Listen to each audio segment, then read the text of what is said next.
सभी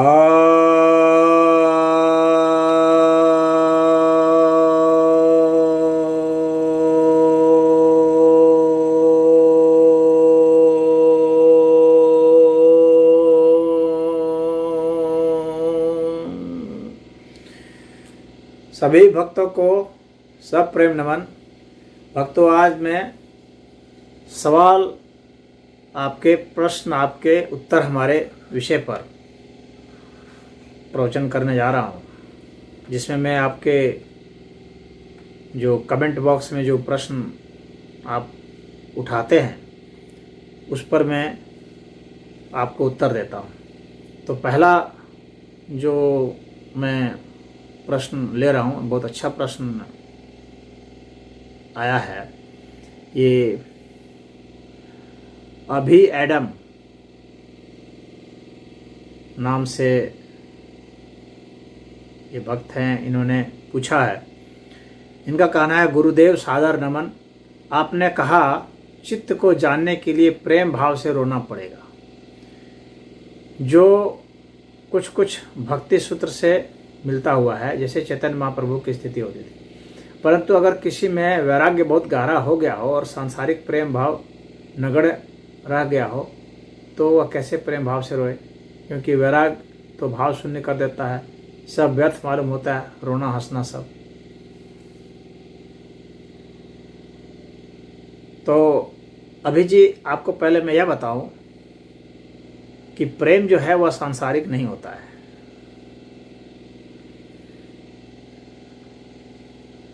प्रेम ही तो दिव्य है, परम दिव्य है। इसलिए प्रेम का कभी अभाव नहीं होता। प्रेम सदैव विद्यमान होता है, हर प्राणी में विद्यमान होता है, हर पदार्थ में विद्यमान होता है। तो यदि वैराग्य हो जाए तो प्रेम शून्यता नहीं आती है, बल्कि प्रेम और बढ़ता जाता है। वैराग का अर्थ होता है राग से हट जाना, राग से अलग हो जाना, राग से ऊपर उठ जाना। और राग कोई प्रेम नहीं होता है। राग तो एक विकृति है, विकार है। तो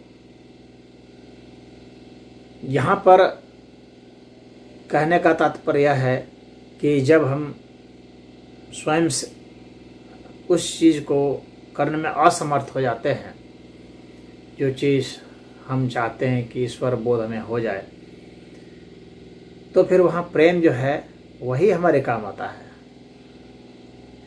प्रेम की पुकार जो है वही हमारे काम आती है। और सदैव प्रेम से ही परमात्मा मिलते हैं, बिना प्रेम के नहीं। और वैराग का अर्थ यह कदापि नहीं है कि प्रेम का अभाव हो गया, बल्कि वैराग से धीरे धीरे और प्रेम आपका बढ़ता ही जाएगा। हाँ, मोह घटता जरूर जाएगा। वैराग हो गया मतलब मोह समाप्त हो गया।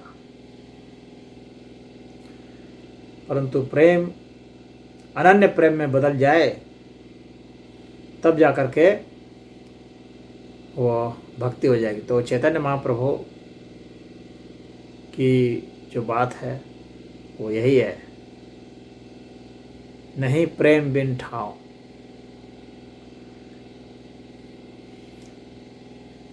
अब इसके बाद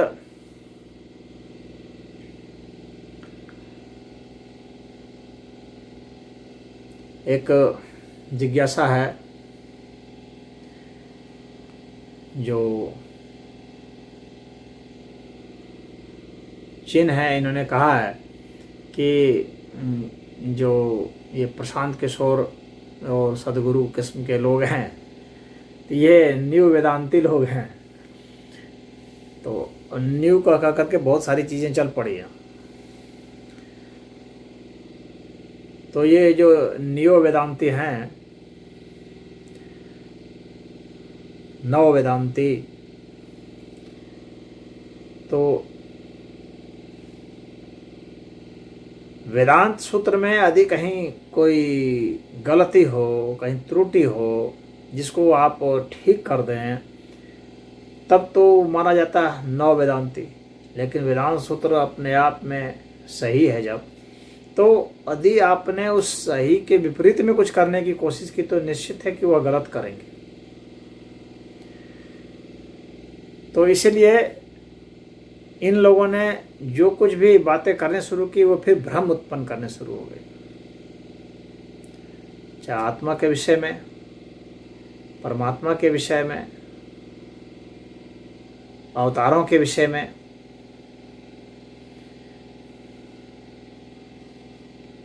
मृत्यु के विषय में।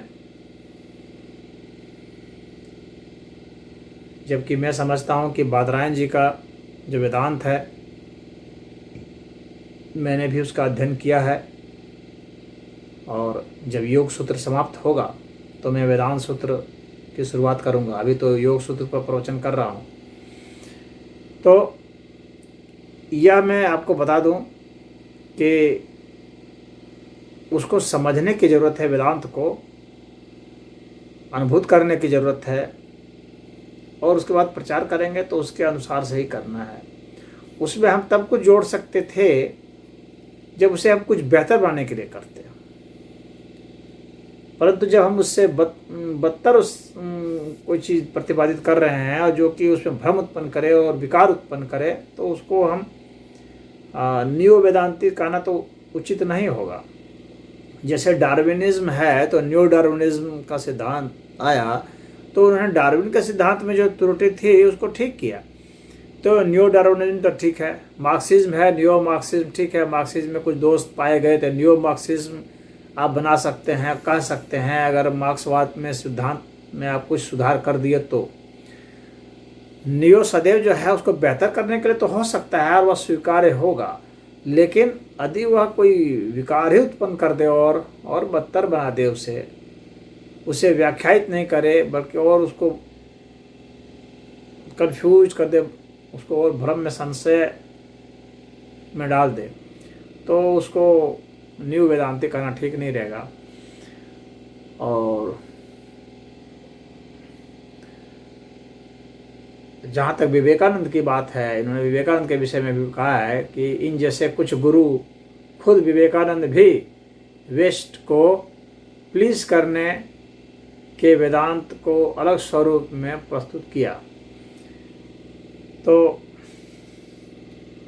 विवेकानंद ने तो वेदांत को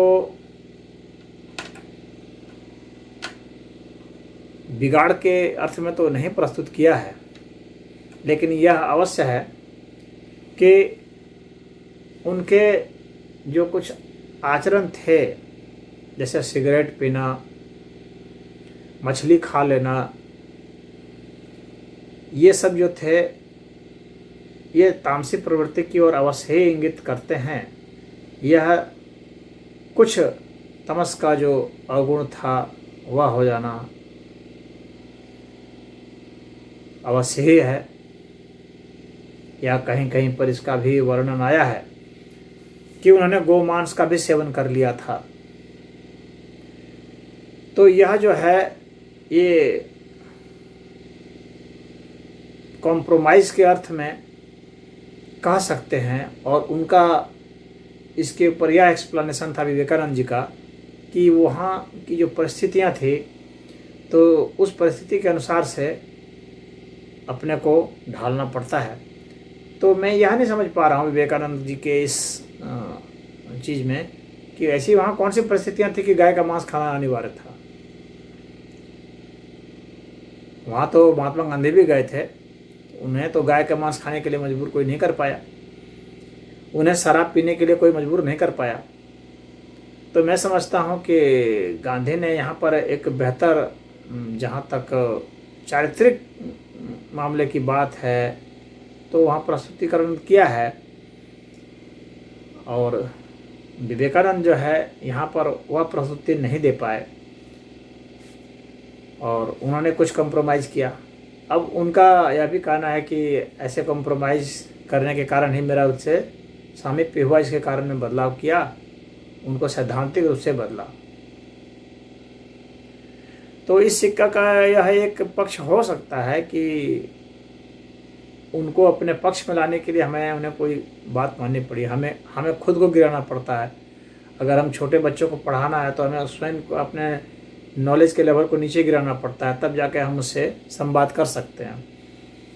तो यह इस सिक्के का एक पहलू है, परंतु यह भी है कि क्या हमारी आदर्शवादिता इतनी प्रभावी, इतनी आकर्षक नहीं है? क्या एक संत का सूत्र उतना प्रभावी नहीं है, उसका चरित्र उतना प्रभावी नहीं है कि वो आकर्षित कर सके? उसके लिए क्या उसे नीचे गिरना अनिवार्य ही है? यह एक फिर जो है विषय हो सकता है, और मैं इससे उतना इत्तेफाक नहीं रखता हूँ कि मुझे वैसा ही गंदा व्यवहार करना चाहिए, तामसी व्यवहार करना चाहिए जैसा वे करते हैं, तभी मैं उन्हें कुछ सिखा पाऊँगा। यह कोई अनिवार्य तत्व नहीं है। लेकिन जहाँ तक सिद्धांत की बात है, विद्वान विवेकानंद जी सदैव जो है अद्वैत के सिद्धांत की बात करते रहे। उस विषय पर उन्होंने तो समझौता नहीं किया कहीं। हाँ, वेद के कुछ सूत्र जरूर हैं जिनकी व्याख्या वे उस ढंग से नहीं कर पाए जिस ढंग से स्वामी दयानंद सरस्वती ने किया है, क्योंकि विवेकानंद जी जो थे वो वेद को मैक्स म्यूलर द्वारा अनुवादित पुस्तक जो है पढ़े थे, इंग्लिश वर्जन पढ़े थे वेद का।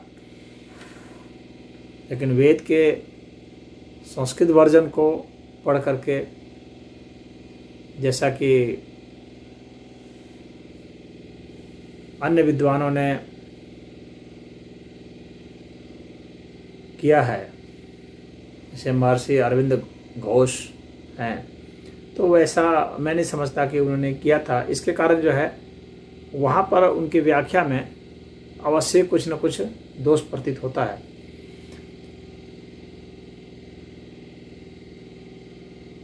परंतु उन्होंने अपनी तरफ से कोई ऐसा मंतव्य नहीं था कि कोई गलत प्रस्तुति दिया जाए और एक ऐसे सिद्धांत की स्थापना की जाए जो वेदांत के विरुद्ध में हो।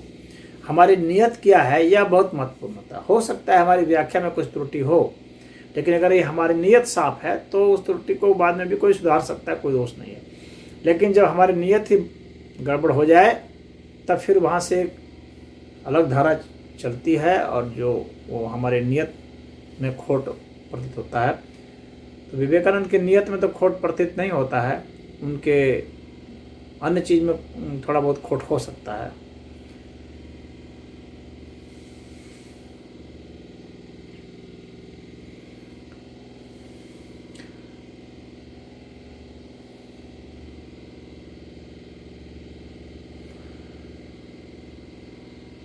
अब इसके बाद एक भक्त हैं योगा महतो का करके, उन्होंने मुझे सलाह दी है, जिज्ञासा तो नहीं किया, सलाह दी है, लेकिन वो सलाह ऐसी कह रहे हैं कि आप जाकिर नायक जी से बात कीजिए। जाकिर नायक से बात करने का मेरा कोई उद्देश्य नहीं है, मंतव्य नहीं है, और वैसे से बात करने का कोई बहुत औचित्य भी नहीं है, क्योंकि जिस व्यक्ति का सत्य के प्रति समर्पण नहीं हो उससे बातचीत करना एक तरह से निरर्थक ही होता है।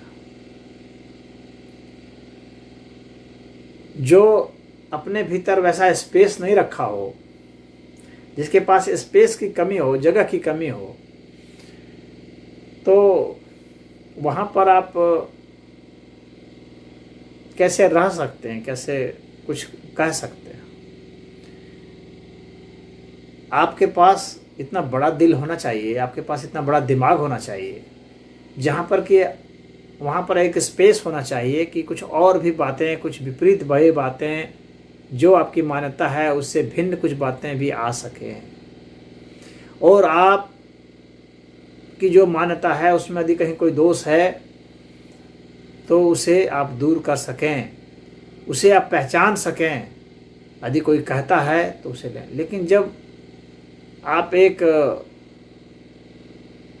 वकील की तरह जब आप किसी से सट्टा कर लेते हैं, टेंडर कर लेते हैं, कॉन्ट्रैक्ट कर लेते हैं कि मैं तो आपको ये करूँगा ही, चाहे कुछ भी हो जाए,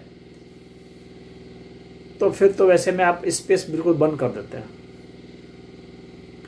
और इसी के कारण फिर वैसों के साथ संवाद का कोई मतलब नहीं होता है, वहाँ सिर्फ विवाद ही उत्पन्न हो सकते हैं, क्योंकि वह मानेगा नहीं अगला। गलती होगी तब भी नहीं मानेगा, क्योंकि उसे सत्य से मतलब नहीं है, उसे न्याय से मतलब नहीं है, उसे ईश्वर तत्व से मतलब नहीं, उसे तो मतलब है उस संप्रदाय विशेष से कि इस संप्रदाय विशेष में जो भी कह दिया गया है, कुरान में जो भी बातें कह दी गई है, उसको मैं हर स्थिति में मानूंगा। वो गलत है तब भी मानूंगा, और वो गलत सिद्ध भी होता है तो मैं नहीं मानूंगा कि यह गलत है। तो ऐसी जो जिद है वह जो है सत्य के प्रति जो आग्रह होना चाहिए वह नहीं होता है। तो यहाँ पर सत्याग्रह नहीं हो पाता है, इसके कारण सत्य के साथ यहाँ न्याय नहीं हो सकता। तो इसलिए ऐसे व्यक्ति के साथ संवाद तो मुश्किल है, और वह एक दुर्भाग्यपूर्ण क्षण ही है जब ऐसे से पाला पड़ जाए, क्योंकि वह मानेगा नहीं, वह अपनी बात ही बोलेगा, गलत बात भी नहीं मानेगा, अपनी बात को वह सिद्ध भी नहीं कर पाएगा और तर्क को भी नहीं मानेगा। हाँ, उसका सिर्फ उससे यह है तो एक हो सकता है फायदा, सुनने वाले को फायदा हो सकता है कि वह समझ सके कि कौन किस विषय पर चर्चा कर रहा है, लेकिन उस व्यक्ति में तो कोई परिवर्तन नहीं होगा। हाँ, जो श्रोता लोग हैं वे समझ सकते हैं, उनके सामने बातें स्पष्ट हो सकती हैं कि कौन सी बातें सही हैं, इनकी बात या उनकी बात, यह श्रोता के संबंध स्पष्ट हो सकता है। परंतु वह भी तब जब दोनों पक्षों को बराबर बोलने का मौका दिया जाए। यदि किसी एक पक्ष को बोलने का मौका नहीं दिया जाए या काफी कम मौके मिले तो वह बात भी स्पष्ट नहीं होगी। यदि जाकिर नायक हमें बोलने ही नहीं दे, अपनी ही बात बोलते रहे, कितने लोग होते हैं जो आपको मौका ही नहीं देते हैं बोलने का, वो स्वयं ही बोलते जाएंगे, तो आप बैठे रहें फिर। तो इसीलिए यदि किसी को ऑर्गेनाइज ही कराना है तो ऐसे ऑर्गेनाइज करा सकता है कि 5 मिनट आपने उसे बोलने का मौका दिया, 5 मिनट हमें बोलने का मौका दिया, तो इस तरह से संवाद तो हो सकता है। तो अगर ऐसा कोई कर सकता है तो मैं उसके लिए रेडी हूँ। अब ऑर्गेनाइजर यदि आप लोगों की इच्छा है तो आप लोग ऑर्गेनाइज कीजिए, मैं आने के लिए तैयार हूँ जहाँ मुझे बोला जाएगा। मैं अपनी तरफ से यही कह सकता हूँ कि किसी को भी कोई चर्चा परिचर्चा करनी है तो मैं वहाँ आने के लिए सदैव प्रस्तुत हूँ, परंतु शर्त वही होगी, क्योंकि वहाँ पर कोई झगड़ा या विवाद करने तो मैं जा नहीं सकता, जाना उचित नहीं है। मैं अपनी बात रख सकता हूँ, और उसके लिए बस इतना कहूँगा कि जो प्रतिवादी है वह जितना बोल दे, उसके बाद उतना ही मुझे भी समय मिलना चाहिए, बीच में कोई हस्तक्षेप नहीं होना चाहिए। जैसे टीवी डिबेट होता है, आप लोग देखे होंगे टीवी में, अभी वो कुछ बोलना भी शुरू नहीं किया कि दूसरे ने काटना शुरू किया, तो वह डिबेट थोड़ी होता है, वह तो निरर्थक होता है, मुंहजोरी उसको कहते हैं देहाती भाषा में तो मुंहजोरी से कुछ भी नहीं निकलता। 5 मिनट तक जो व्यक्ति जब बोल रहा है 10 मिनट तक, तो उसे पूरा बोलने दिया जाए, उसी विषय पर दूसरे 10 मिनट को बोलने दिया जाए। हाँ, उस विषय पर जो है जो भी परिप्रश्न आते हैं तो जो संचालक होते हैं, एंकर होते हैं, तो वे जो हैं वे प्रश्न पूछ सकते हैं, या श्रोता जो है प्रश्न पूछ सकता है, दर्शक प्रश्न पूछ सकता है। तो उसके प्रश्न को पूछने के बाद फिर जब वो उत्तर दे रहा है तो बीच में टोका टाकी नहीं होना चाहिए, उसको पर्याप्त समय मिल जाना चाहिए पूरा उत्तर देने का। इस तरह से एक स्वस्थ संवाद संभव है और ऐसा किया जा सकता है। मैं बहुत सारे ऐसे डिबेट में गया हूँ, लेकिन वहाँ पर जो पूछने का तरीका, जो हल निकालने का तरीका है, वह उतना मुझे सही नहीं लगा आज तक। जो भी आया अपनी बात बोला और गया, यह भी सही नहीं है। उसके ऊपर काउंटर क्वेश्चन तो होना ही चाहिए, बिना काउंटर क्वेश्चन के वह सही नहीं उतरता। परंतु काउंटर क्वेश्चन जब एक बार हो जाए तो उसे पूरा यथोचित उत्तर देने का समय दिया जाना चाहिए, ऐसा मेरा मानना है। और जो प्रतिवादी है उससे भी पूछे, एंकर पूछे और वह पूछे, और स्वयं जो वहाँ पर वादी है, प्रतिवादी है, वे भी पूछ सकते हैं, लेकिन वे भी पूछेंगे तो एंकर के ही जरिए पूछेंगे, ऐसा मैं मानता हूं। क्योंकि तभी जो है वो स्वस्थ रूप से वो मैनेज्ड हो सकता है।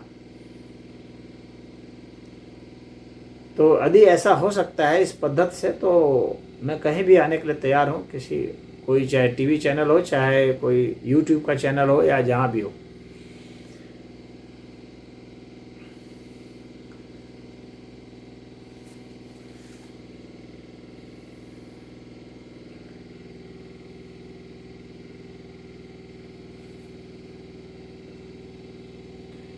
तो अब जो कुछ विषय है, अब आगे जो प्रश्न हैं तो उसे फिर अगले बार लेंगे, क्योंकि ऐसे ही लंबा हो गया, ज़्यादा बड़ा वीडियो ठीक भी नहीं होगा। तो सप्ताह में एक वीडियो का हमारा ध्येय रहता है, तो लगभग 2-3 प्रश्न जो भी आते हैं उसे मैं निपटा देना चाहता हूँ आप लोगों की जिज्ञासा का। तो आज इतना ही। ओम।